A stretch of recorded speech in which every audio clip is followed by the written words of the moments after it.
Well, good morrow, everyone. Is that hello? Hello, welcome to Matthew Answers the Internet, the show where I, with a bunch of your help, endeavour to answer all of the internet's burning board game questions.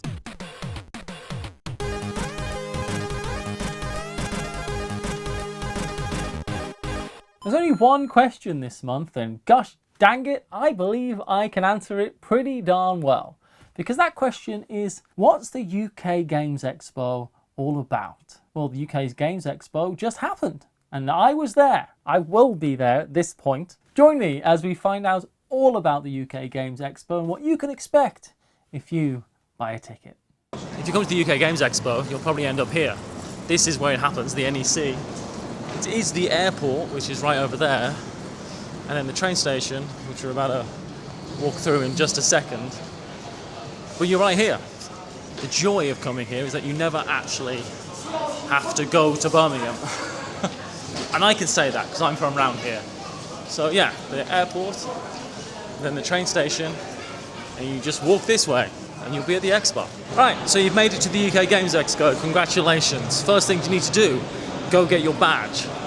I have already got my badge, and I'll show you how to go get yours. Hall 1 used to be one of the main halls for the event, and now they're literally just for ticketing. So this is where you go. So unsurprisingly, not that many people here on a Sunday, but it's over here. Even when I got my ticket on the Sunday, on Friday, it really wasn't a bad queue. It was pretty good. But this hall is also useful for one other thing, other than a place to get a few things to eat. This is where the bring and buy is. The bring and buy is one of the best parts of the whole UK Games Expo. I fundamentally believe that. It's over here. Now, they did have a few problems with the bring and buy this year, which was checking in games to sell took about 3 hours. And the queue to buy games was also pretty long. But right now, if you want to go buy some games, the queue's pretty good. Tips for the bring and buy? From an expert again. Tips I would say is bring cash and be wary if the game looks like it's been opened recently by someone who shouldn't have opened it. I love a bring and buy. Finding a hidden gem that no one else sees value in, taking it home, that's what you want. I want someone to do that to me one day. But yeah, bring and buy is brilliant. And it's in Hall 1 now, which is frankly a huge improvement. There are cloakrooms to have your coats and stuff, but there are also places that you can drop off your bags, like your drop-in shop, which you'll see at some point.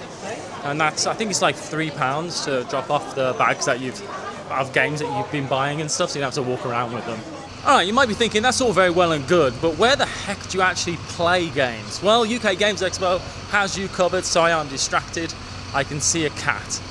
So, to play the games, you can play demos at booths. It's not really the most demo at booths kind of convention, like Essen is, but it's not also quite so trade showy as there's a Gen Con. There's definitely space in people's booths to play things, which I've been trying to do a few demos, which has been fun.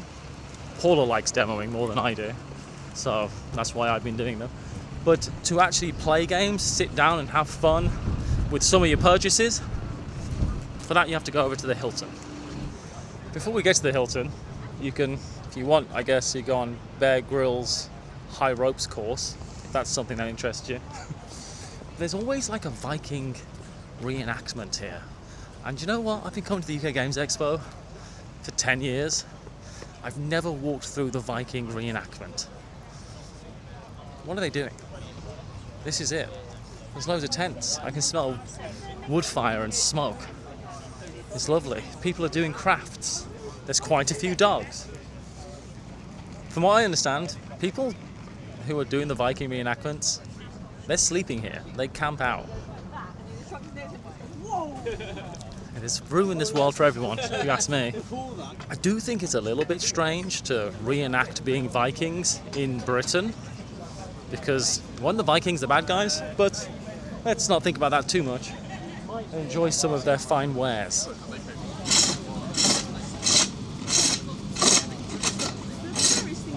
What are you making? Just a cup. So this is the cup. This is just a piece I've banged into a hole. Oh, I see. So I've got something to tie a rope around to spin. Yeah. You too can enjoy a Viking experience at the UK Games Expo. Alright, so, if you want to play games, walk past the Viking village. There's a bit of a lake here. We're going to walk towards the Hilton. It is signposted, which is lucky even for me. This episode was made possible in part by the rich and diverse histories of ancient civilizations where their legends, their myths, and warriors all come to life in Rush of Ikorr, a new exciting strategic trading card game from Upper Deck. Assume the role of a powerful avatar, infusing and summoning legendary champions, building iconic locations, and casting mystical spells to claim your dominance. The game supports battles ranging from 1 versus 1 up to 3 versus 3, making Rush of Ikorr a game that redefines the trading card game experience by blending the allure of ancient mythologies with innovative gameplay. Unique infusion cards provide card customizations and unprecedented strategic depth. This game isn't just about collecting cards, it's about crafting legends in epic mythological battles. Rush of Ikorr launched on June 25th, so you can now follow the link in this video's description to learn more about the game, its organized play, and get some starter decks that are available now from upperdeck.com. If you're looking for a way to upgrade your favorite games, I've got an easy recommendation for you, Meeple Source. They have upgrades for hundreds of games, and I've personally bought and used several of them myself, so it's great to have them supporting this episode. Let's say you have Wingspan, but want to upgrade the action cubes. No problem. If you're me, you'd go with this set of blue jays, but maybe you'd prefer strawberry finches, or penguins, or flamingos. They have close to 100 different types of birds you can choose to replace the action cubes with, so your copy of Wingspan can have its own unique combination of your favorite feathered friends. And these are quality wooden pieces, with birds in unique shapes and beautifully painted designs on both their sides. No stickers here. Want to upgrade the Wingspan food? You can do that too, bringing the original cardboard components to life in a new way. If you have the Oceania expansion, you can also upgrade the nectar, or maybe the start player marker for the base game. And these are just some of the upgrades they offer for Wingspan. Their website has loads more, and for Wormspan too. For example, if you want upgraded Wormspan player pieces, you can get complete set replacements for the dragons, dragon heads, explorers, and shield upgrades. And again, these come in a variety of colors, shapes, and designs unique to each set, allowing players to pick their favorite options. You'll also find upgrades for the Wormspan resources, and hey, go big with an upgraded round marker, or go really big and get the upgraded start player dragon. So that's Wingspan and Wormspan, but don't worry, they've got you covered for the newest game in the Span family as well. For Finspan, you can get your own unique set of divers, once again in a variety of colors, and there's also an upgraded start player token. I like when I can take a game I already enjoy and give it that little something extra special, both for me and for the people I play it with. And like I said, there are many, many other game upgrades you'll find on the Meeple Source website for loads of other games. So be sure to visit their site by following the link in this video's description. Just a short little walk away from the main convention centre is the Hilton Hotel, and that's where all the open gaming happens. To varying degrees of success as far as getting a table. I can absolutely promise you that last night when we were trying to find somewhere to play a game, in this room there was nowhere. We ended up playing some games outside, and it wasn't fantastic.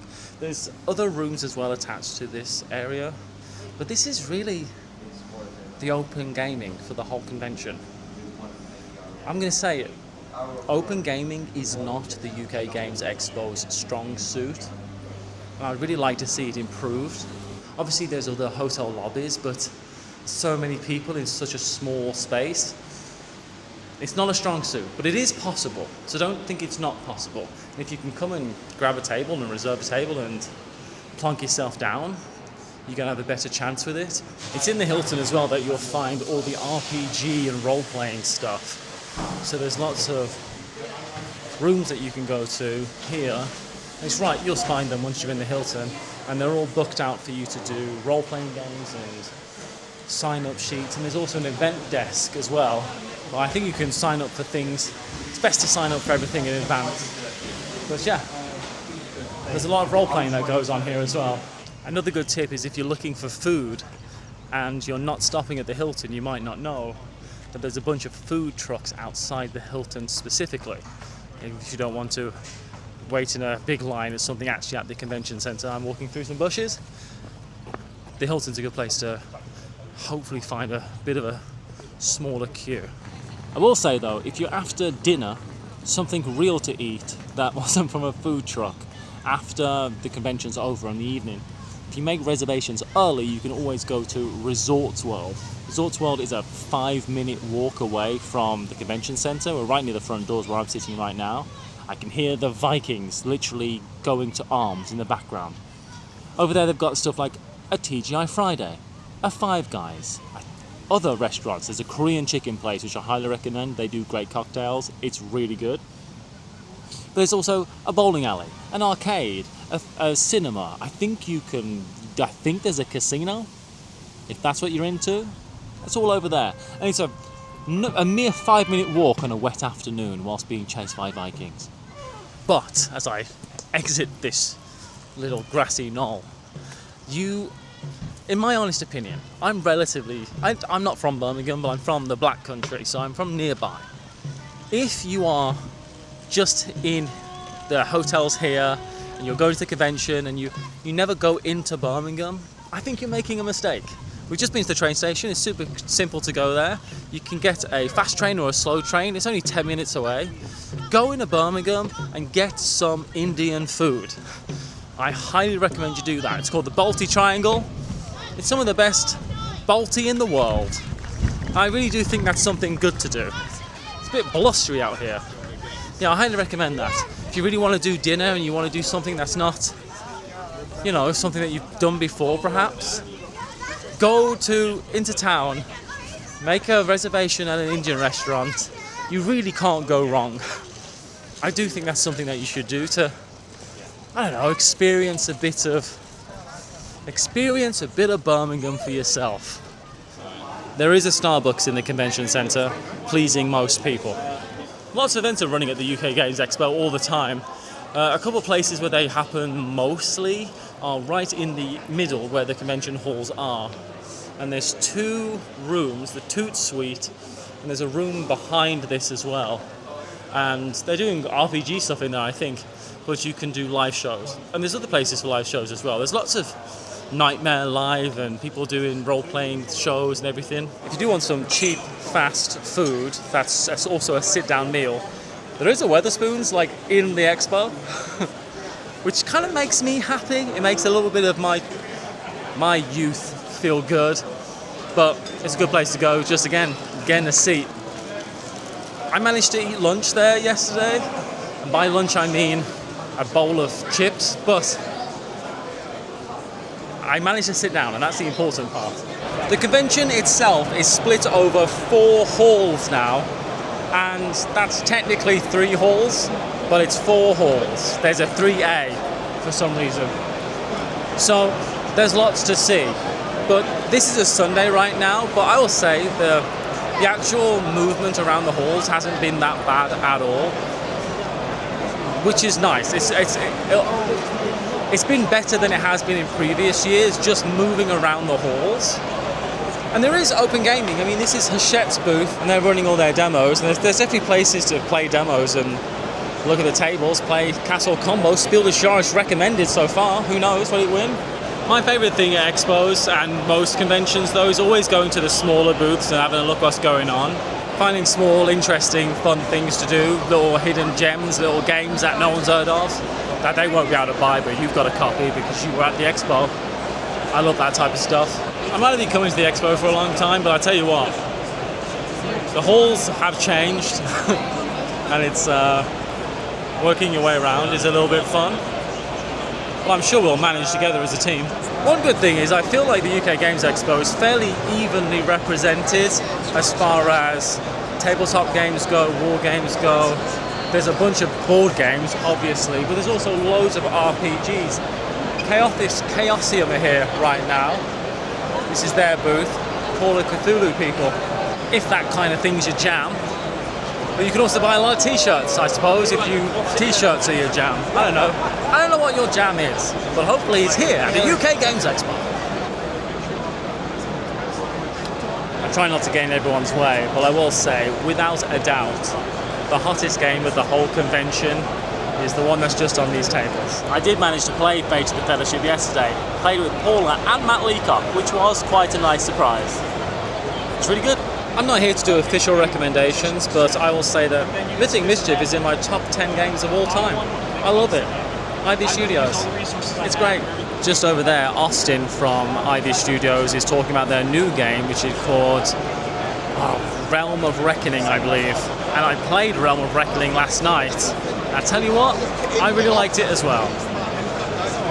I'm very biased, and I just happen to really like Ivy Studios. I like their games, and I like them as people. So take what I say with a pinch of salt, but yeah, look out for that one. I think it was really good. That's a ridiculously sized Battle for Hoth, which is the new Memoir 44 game coming from Day of Wonders.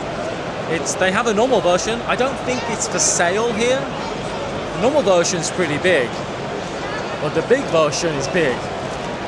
And let's be real, I kind of want the big version. It's difficult to not get too carried away and just show you all of the games that I thought were cool that were here, but I will save you that.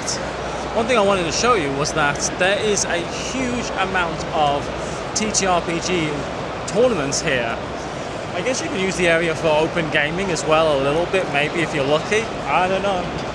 But like right here, it's Flesh and Blood, loads of tables set up. Universes, which is a card game that I personally love the most. They're doing a tournament here. There's Lorcana tournaments. There's Star Wars Unlimited tournaments. I imagine people were playing Magic the Gathering. And there's all of these miniatures tournaments happening as well on all these tables. I'm not going to lie to you. I have no idea what game is being played here, but there's a lot of people playing it and they're enjoying it. Do I do it? Do I dive into the world of another hobby that I can take up, spend a lot of money on, and then probably not manage to play as much as I want? We've done it before, we could do it again. Honestly, there's way more tournaments than I even realized. They're doing a Rummy Cub tournament, there's Ticket to Ride going on, Wingspan, Gwent. I can see a sign for a Gwent tournament. Looks like they're doing official lightsaber training. All the things that you can do at the UK Games Expo.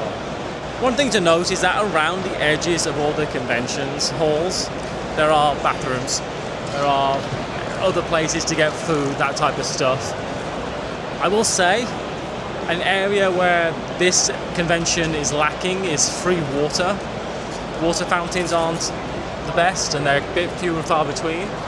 That could be done better in the future, I feel like. But the UK Games Expo themselves don't have any control over that, I imagine. I suppose that's the convention centre itself. So if you haven't played Karuka, I highly recommend it. It's a mix between crokinole and snooker. Or pool, they have a pool variant.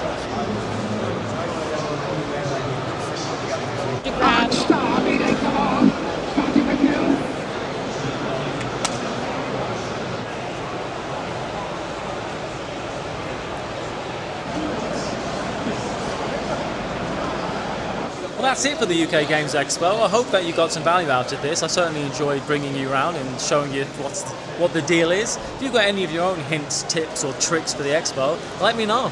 Maybe there's some things you're like, Matthew, how did you not know this about here? There's a cool thing that you missed. And I'll say, I didn't know. And we can explore and learn about those together. Until next time, everyone, thank you so much for watching. We appreciate you immensely, and I'll see you next time. Bye.